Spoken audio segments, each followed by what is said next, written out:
What's up, everybody? So we're continuing to go back and look at what was being printed in the press at the time of Steven Avery and Brendan Dassey's arrest and what was being printed at the time their trials were going on. It's really interesting to go back and have a look at the narrative that was being put out there by both sides during that time.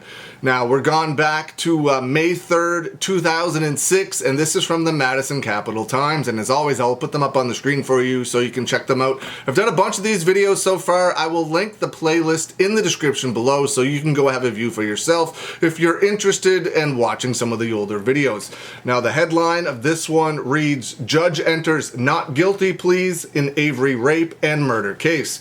A judge entered a not guilty plea for Steven Avery, charged with raping and killing a photographer who prosecutors say he lured to his family's property on Halloween, of course, Halloween 2005. Steven Avery, 43, stood silent in court today, so Manitowoc County Circuit Court Judge Patrick Willis entered the not guilty pleas for him on 6 charges, including party to first-degree intentional homicide and first-degree sexual assault. Steven Avery was charged in Teresa Halbach's murder about 2 years after he was freed from prison for a rape he didn't commit. DNA evidence showed another man actually committed that crime.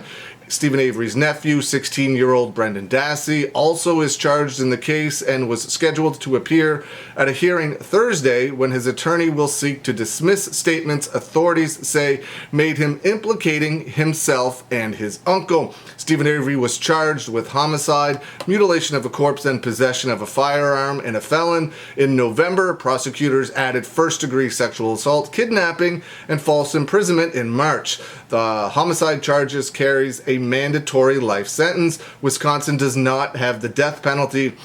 They were, however, attempting, I've done videos on this in the past, they were, however, attempting to bring back the death penalty, seemingly specifically for Steven Avery. It seemed like they wanted to get rid of him and throw everything under the rug so that what is going on right now, would not happen. Steven Avery's 5-week trial originally was scheduled to start September 5th.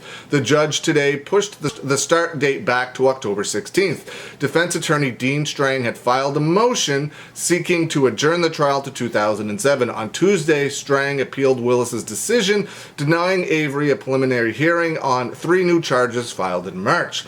Steven Avery repeatedly denied involvement in the Halbach case. He told the Associated Press in March that investigators coerced Brendan Dassey into telling them the pair committed the crimes. He said Dassey was not very smart and was very easily coerced. This one is from May 5th, 2006, and it is from the Janesville Gazette. It states, Avery judge considers testimony. A judge will take a week to decide whether to allow a 16-year-old boy's statements that investigators say implicated him and his uncle in the rape and murder of a 25-year-old woman on Halloween. Brendan Dassey and his uncle, Steven Avery, are charged with killing Teresa Halbach, a freelance photographer.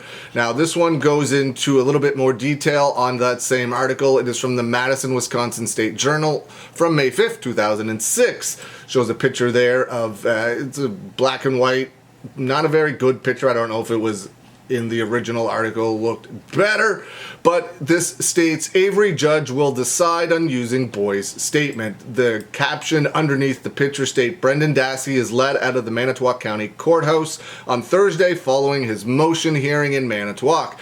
Dassey is charged along with his uncle with murdering Teresa Halbach, a 25-year-old photographer, at the family's property. The article states, a judge is expected to take a week to decide whether to allow in court a 16-year-old boy's statements that investigators say implicate him and his uncle in the rape and murder of a young woman on Halloween. Brendan Dassey's mother testified Thursday her son was in special education classes and takes a while to process situations. And it is painfully obvious that is accurate when you watch those investigators. I don't even want to call them investigators. Those so-called investigators.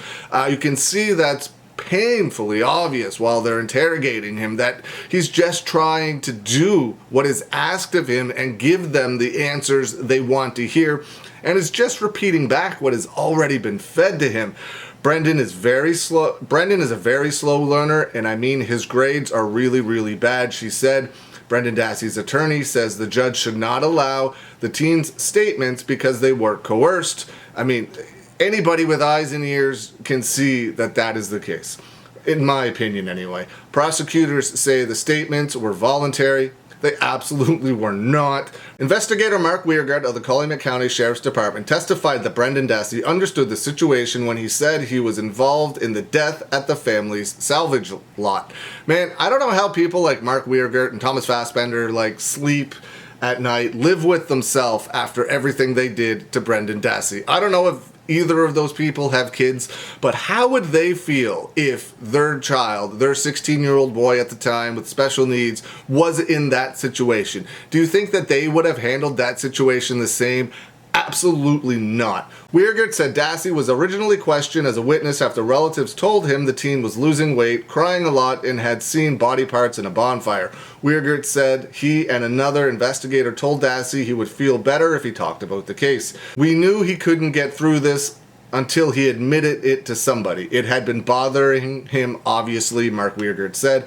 Manitowoc County Circuit Judge Jerome Fox said he would make a decision about the defense motion on May the 12th. Dassey's mother, Barb, said her son has never been diagnosed as incompetent, though he easily responds to suggestions. And that's completely obvious in those videos. Brendan Dassey's attorney, Len Kaczynski, said investigators tricked the teen into describing how Teresa Halbach died. I agree 1,000%.